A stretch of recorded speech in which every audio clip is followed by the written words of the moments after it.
This recording is from the British Council.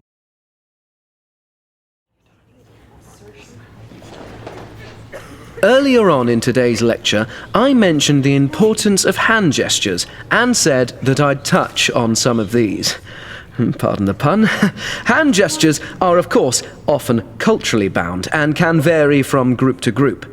But there are a few of them which, if not universal, are very common indeed around the world. I'd like to focus on the history of 4 gestures in particular: the salute, the thumbs up, the high five, and the handshake. The salute, a gesture most associated with the military, may have originated in the 18th century. The Grenadier Guards, one of the oldest regiments of the British Army, used helmets in the form of cones. These were held in place by chin straps.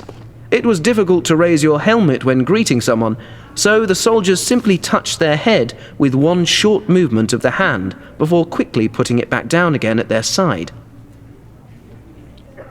The thumbs-up gesture apparently goes back a lot further. It's widely believed that this gesture goes back to Roman times, when gladiators fought in front of the emperor and eager crowds in the Colosseum. The fallen gladiator's fate was decided by the audience. If they felt he had fought well, they showed their approval with a thumbs-up gesture. The emperor would then confirm this and thereby would spare the gladiator's life. If the crowd gave a thumbs down, on the other hand, that meant execution. However, there are no reliable historical references to thumbs going either up or down in the Colosseum. It may be that if the crowd wanted to spare the gladiator's life, then they would actually cover up their thumb and keep it hidden. They would only extend their hand and thumb if they wanted the gladiator killed. This actually makes more sense, as the emperor could much more easily see what the crowd was indicating when looking out over a huge arena. The high five hand gesture is almost universally used as a greeting or celebration. Many see its origins in baseball. 2 US teams lay claim to inventing the high five: the Los Angeles Dodgers in 1977 or the Louisville Cardinals in 1978. It's quite likely that it was neither, and the gesture might have a much earlier origin again. It is very similar to a 1920s jazz age gesture known as the low five or giving skin. This gesture involved people slapping each other's lower hands, also in celebration. There are in fact numerous references to the low five in films of the era. Perhaps the high five is just an evolution of that gesture.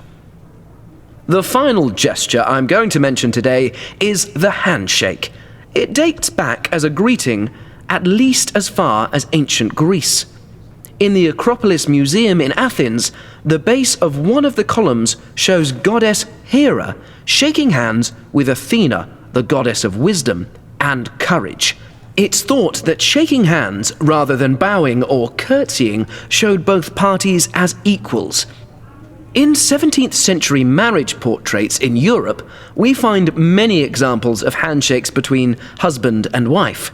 Now, of course, the handshake has a multitude of uses: meeting, greeting, parting, offering congratulations, expressing gratitude, or completing an agreement.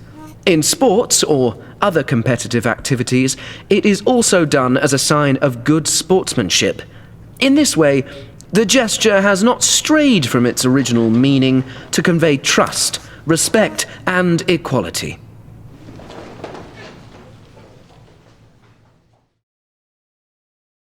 This recording is from the British Council. To find more activities to practice your English, visit www.britishcouncil.org/learn English.